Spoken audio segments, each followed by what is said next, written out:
Hello everyone, কেমন আছো তোমরা সবাই? চলে এসেছি নতুন আরও একটি ব্লগ নিয়ে। যে দিনের ভিডিও তোমাদের সাথে আজ শেয়ার করছি সেদিন আমি যাচ্ছিলাম দিদি বাড়ি। ভিডিওটা কিন্তু বেশ কিছুদিন বলতে আগের সপ্তাহের বৃহস্পতিবারের। মা আমাকে ছাড়তে যাচ্ছিল হাওড়ায়, কারণ আমি কখনোই একা একা কোথাও যাই না, সেটা দূরে হোক বা কাছে, বেশিরভাগ সময় সঙ্গে কেউ না কেউ থাকে।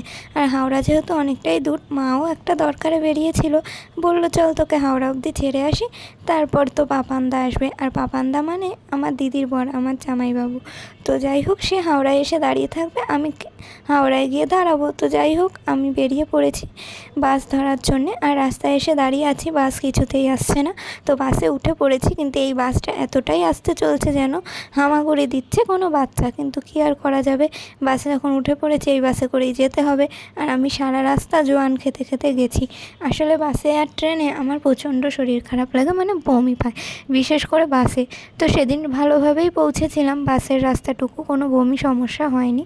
আর মায়ের সাথে গল্প করতে করতে, ফোনে গান শুনতে শুনতে সুন্দর সময় কাটাতে কাটাতে চলে এলাম। দেখো, হাওড়া যতটা স্পিডে, যতটা তাড়াতাড়ি তোমরা দেখলে, ততটা তাড়াতাড়ি কিন্তু আসেনি। প্রায় 1.5 ঘন্টা লেগে গেছিলো হাওড়া আসতে, মানে বাসটা এতটাই স্লো চলছিল। কি আর করা যাবে। আর ওদিকে পাপানদা এসে দাঁড়িয়ে রয়েছে স্টেশনে, মানে আমি যাব তাই।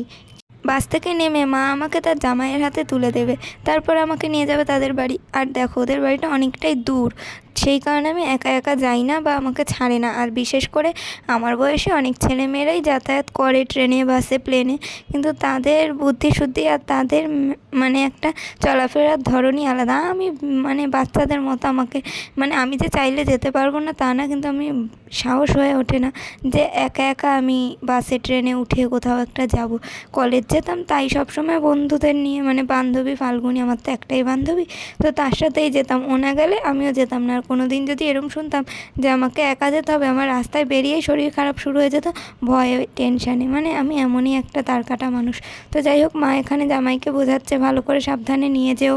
আর আমি এদিকে হাওড়া ব্রিজটাকে একটু তুলে নিলাম, যে সুযোগ পেয়েছি এখানে দাঁড়ানো, ব্রিজটাকে ভালো করে দেখে নিই আর একটু ক্যামেরা বন্দি করে নিই। তো যাই হোক, এখানে আমরা যাচ্ছি স্টেশনের দিকে। আর সবসময় হাওড়া স্টেশনে ভরপুর লোক থাকে। আমি আজ অবধি ভোরবেলা হোক, রাতে আসি, দুপুরে আসি, কখনো দেখিনি যে ফাঁকা।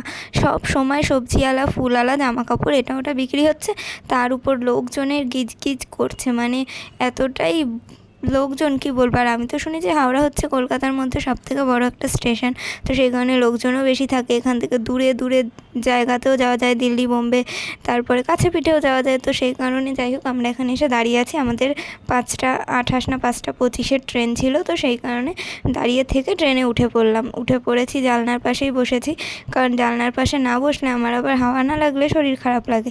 তো আবার সিটেরও ভেরিয়েন্ট আছে, উল্টো সোজা, মানে যেদিকে ট্রেনটা যাচ্ছে সেদিকে মুখ করে আমাকে বসতে হবে। কিন্তু সেদিন উল্টো দিকেই বসলাম, কারণ সিটে আর জায়গা ছিল না। কিন্তু সত্যি বলতে সেদিন কোনো শরীর খারাপই লাগেনি, সুস্থভাবেই পৌঁছে গেছি। তার কারণ সকালবেলা ঘুম থেকে উঠে একবার ভাত খেয়ে নিয়েছি, তারপর আর সারাদিন খাইনি। এখন বিকেল হয়ে গেছে, ওদের বাড়ি হয়তো যেতে যেতে সন্ধেও হয়ে যাবে। যাই হোক, ট্রেনের এই অপরূপ সুন্দর দৃশ্য দেখতে দেখতে যাচ্ছি, তাই ভাবলাম তোমাদেরকেও দেখাই ঝোপ জঙ্গলগুলো। আর তারপরে দেখো, আমরা নেমে গেছি ট্রেন থেকে। আর নামতেই কী কাণ্ড হয়েছে বলো তো, দূরে দাঁড়িয়েছিল পাপানদার মাসি, মেসো আর তার দিদির ছেলে। আর পাপানদা ছুটে গিয়ে ওই বাচ্চাটাকে ধরে নিয়েছে, মানে ধরে উঁচু করে দিয়েছে। আর ও ভয় পেয়ে গেছে যে কি হলো, কে এটা, যেহেতু আচমকা দেখেছে। আর তারপরে যখন চিনতে পেরেছে, বুঝেছে যে ও বাবা, এটা তো আমার মামা। তো যাই হোক, এনারাও আমাদের সঙ্গেই যাবে, কিন্তু তার আগে অন্য কোথাও কিছু কাজ ছিল, তাই আমি আর পাপানদা টোটো করে বাড়ির দিকে যাচ্ছি। আর বাড়ি গিয়ে দেখি কী কী আয়োজন হচ্ছে। দিদির স্বাদ বলে কথা, ও তোমাদের তো বলাই হয়নি আমি কেন এলাম এত ঘটা করে ছুটে ছুটে। তার কারণ আমার দিদির তো স্বাদ কালকে, মানে হচ্ছে শুক্রবার, মানে যেদিনের ভিডিও এটা তার পরের দিন ছিল দিদির স্বাদ। এবার সেদিন তো সাথে সাথে পৌঁছানো সম্ভব না, অত দূরের রাস্তা। তো সেই কারণেই আগের দিন আমি চলে গেলাম, যে কিছু টুকটাক কাজ থাকলে সেগুলো করবো আর ভিডিও করবো। মেন তো সবাই আমাকে ডাকে যাতে আমি তাদের বাড়ির সুন্দর একটা ব্লগ স্মৃতি করে রাখতে পারি। এই সব জিনিসগুলো বাচ্চা কাচ্চা হলে তাদেরকেও দেখাবে, দেখ তোর মায়ের কীভাবে স্বাদ হয়েছিল, কী কী অনুষ্ঠান হয়েছিল।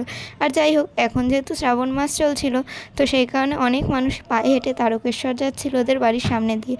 আর এখানেই শনি রোববার করে তারকেশ্বরে যাওয়ার লোকজনদেরকে খাবার জল অনেক কিছু দেওয়া হয়, সেগুলো আমি আর দেখতে পারিনি, কারণ আমি গেছিলাম হচ্ছে বৃহস্পতিবার, শুক্রবার থেকে শনিবার আবার চলেও আসবো। তো সেই কারণে রাস্তায় যেটুকু দেখতে পাচ্ছি তোমাদের সাথে শেয়ার করছি। আর কি বলবো, এখানে প্রচুর মানুষ তারকেশ্বর যায় এই রাস্তা থেকে।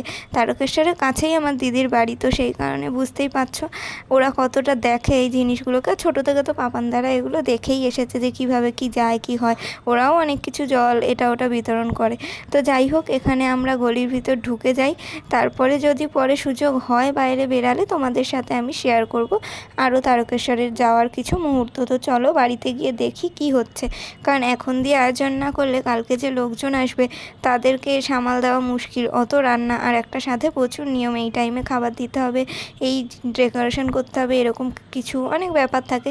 তো চলো বাড়িতে পৌঁছে দেখি কি হয়। আর আসলে অত দূর রাস্তা জার্নি করে এসে সকাল থেকে না খেয়ে, মানে সকালে একবারই অল্প একটু খেয়েছি যাতে বমি না হয়।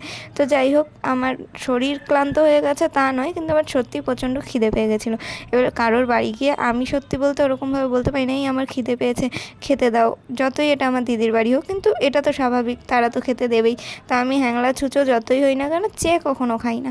তো যাই হোক, ঢুকে পড়লাম জুতোটা খুলে, আর আমি কিন্তু আমার সেই রোজকার বাড়িতে পরা জুতো পরেই সব জায়গায় চলে যাই, আমার কোনো ব্যাপার না। তো যাই হোক, এখানে এসেই দেখছি দিদিভাইও ব্লগ করা শুরু করেছে, মানে দুজন দুদিক দিয়ে ব্লগ করছি, মানে দুই ব্লগার এক জায়গায় হলে যা হয়। যাই হোক, ওদের বাড়িতে এসে পৌঁছালাম, তারপর কি হচ্ছে সেগুলোও শেয়ার করব। আপাতত এখানেই বিদায় নিচ্ছি, আজকের মতো টাটা।